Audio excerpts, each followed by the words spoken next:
Il y a bien longtemps, dans une petite ville nichée entre des montagnes verdoyantes, vivait un homme nommé Théodore. Ce dernier était connu pour sa chance, mais aussi pour sa malchance, à tel point que ses proches se demandaient s'il était béni ou maudit. On disait de lui qu'il avait un ange gardien, un être mystérieux qui veillait sur lui, mais d'une manière bien étrange. Théodore n'était pas un mauvais homme, mais comme tout être humain, il lui arrivait de céder à la tentation. Un jour, alors qu'il passait devant une boutique de bijoux, une pensée sombre s'insinua dans son esprit. « Et si je m'emparais de ce collier ?» pensa-t-il en apercevant un bijou brillant à travers la vitrine.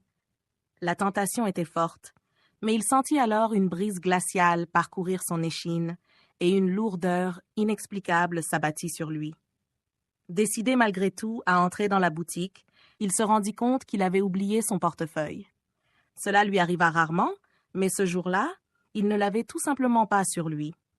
Frustré, il rebroussa chemin. Le lendemain, l'envie de voler revint. Cette fois, il s'assura de prendre son portefeuille et retourna à la boutique.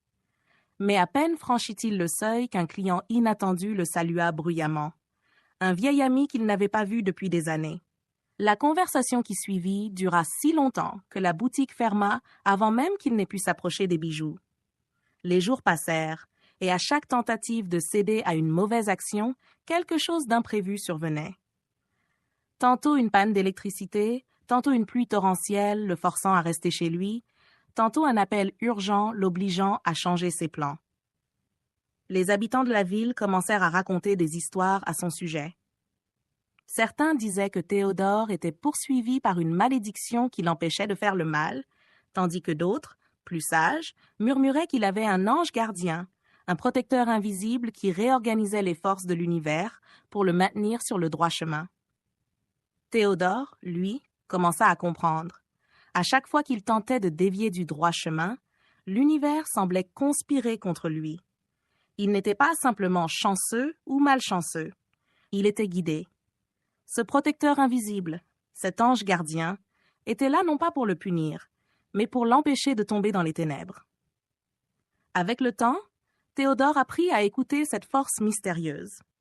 Chaque fois qu'il se trouvait à la croisée des chemins entre le bien et le mal, il choisissait désormais la voie lumineuse, non par crainte des obstacles que l'univers mettrait sur son chemin, mais parce qu'il comprenait que cet ange gardien, bien qu'invisible, veillait sur lui avec amour.